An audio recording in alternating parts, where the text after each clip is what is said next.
అదే విధంగా మిత్రులారా, కేసీఆర్ గారు అంటున్నాడు రైతు భరోసాని ఇంకా పడలేదని. అందుకే ఇక్కడికి వచ్చిన మా నడిగడ్డ సోదరులకు మాట ఇస్తున్నా, ఈ నెల 9 తారీఖు లోపల జోగులాంబ సాక్షిగా మీకు రైతు భరోసా నిధులు మీ ఖాతాలేసే బాధ్యత కాంగ్రెస్ పార్టీది. అదేవిధంగా హరీష్ రావు అంటున్నాడు రైతు రుణమాఫీ చేయలేదని. నేను మీ ద్వారా తెలంగాణ రైతాంగానికి నేను మాట ఇస్తున్నా, 15 ఆగస్టు లోపల 2 లక్షల రూపాయల రైతు రుణమాఫీ జోగులాంబ తల్లి సాక్షిగా తెలంగాణ రైతాంగానికి 2 లక్షల రుణమాఫీ చేసి ఈ రైతుల రుణం తీర్చుకుంటాం.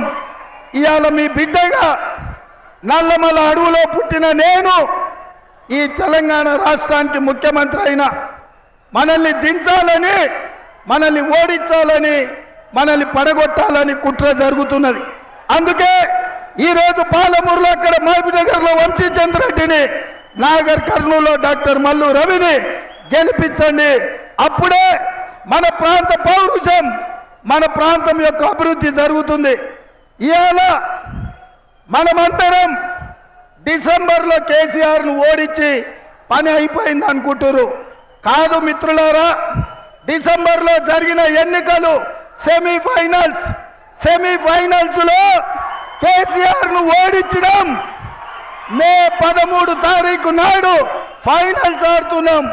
తెలంగాణ వర్సెస్ గుజరాత్. గుజరాత్ తరఫున నరేంద్ర మోడీ, తెలంగాణ తరఫున రాహుల్ గాంధీ. ఫైనల్స్లో గుజరాత్ను ఓడించి తెలంగాణను గెలిపిద్దాం. సరేనా మిత్రులారా? సరేనా? బయ్యారం ఉక్కు కర్మాగారం మనం అడిగినాం. బీజేపీ ఏమిచ్చింది? బయ్యారం ఉక్కు కర్మాగారం మనం అడిగితే బీజేపీ మనకు గాడిద గుడ్డిచ్చింది. రైల్వే కోచ్ ఫ్యాక్టరీ మనం అడిగితే బీజేపీ మనకు గాడిద గుడ్డిచ్చింది. పాలమూరు రంగారెడ్డి ఎత్తిపోతగల జాతీయ ప్రాజెక్ట్ అడిగితే బీజేపీ మనకు గాడిద గుడ్డిచ్చింది. అందుకే మిత్రులారా, నేను బీజేపీ ఏమిచ్చిందంటే మీరందరూ గాడిద గుడ్డ అనాలి. మోడీ ఏం తెచ్చిందంటే గాడిద గుడ్డ అనాలి. రెడీనా? రెడీ. బీజేపీ ఏమిచ్చింది? మోడీ ఏం తెచ్చిండు?